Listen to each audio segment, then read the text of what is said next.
যদি কখনো বাবা হই, কখনো আমার বাবার মতো বাবা হও না, বাবার সাথে সেরকম কথার সুযোগ হয় না। জীবনে যদি একজন ভালো মানুষ, একজন সবচেয়ে কাছের মানুষ পেয়ে থাকি, সেটা হচ্ছে আমার মা।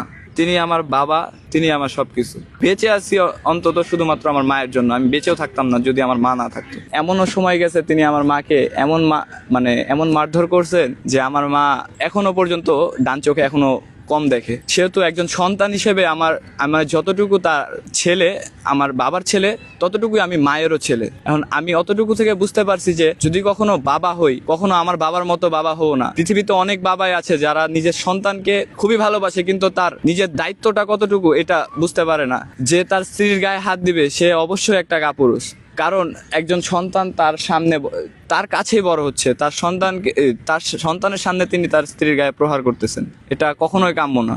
তার সন্তান আমার নিজের মধ্যে যতটুকু ঘৃণা জন্মাইছে, আমি এতটুকু মনের ভিতরে গেঁথে রাখছি যে আমি যদি কখনো বাবা হই, অন্তত আমার বাবার মতো হব না। পৃথিবীতে অনেক বাবা আছেন, তাদের প্রতি আমি শ্রদ্ধা জানাই। আমার বন্ধু আছে, তাদের বাবা, আসলে বাবা জিনিসটা খুবই কাছের। এখন তিনি আমাদের কাছে থাকেন না, তিনি চলে গেছেন। ছেড়ে গেছে বলতে তিনি আমাদের সাথে থাকেন না, বলে যে আমি তোদের সাথে থাকতে পারবো না। তিনি হচ্ছে এক ধরনের ভাদাইম্মা, বুঝেন ভাদাইম্মা জিনিসটা।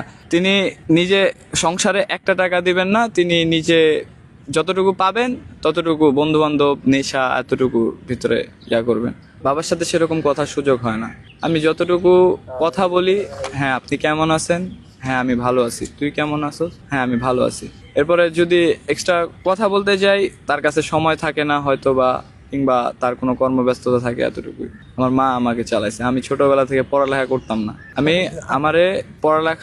আমাকে কিন্ডারগার্টেনে ভর্তি হয়েছি, আমাকে স্কুল থেকে বের করে আনছে, কইছে যে একজন আমার বাবা আসলে তখন আড়তে কাজ করতো। এখন একজন আড়তে কাজ করে, ওই লোকের ছেলে কিসের জন্য কিন্ডারগার্টেনে পড়ালেখা করবে।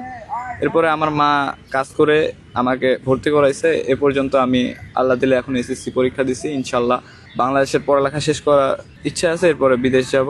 আমার জীবনে যদি একজন ভালো মানুষ, একজন সবচেয়ে কাছের মানুষ পেয়ে থাকি, সেটা হচ্ছে আমার মা। তিনি আমার বাবা, তিনি আমার সবকিছু।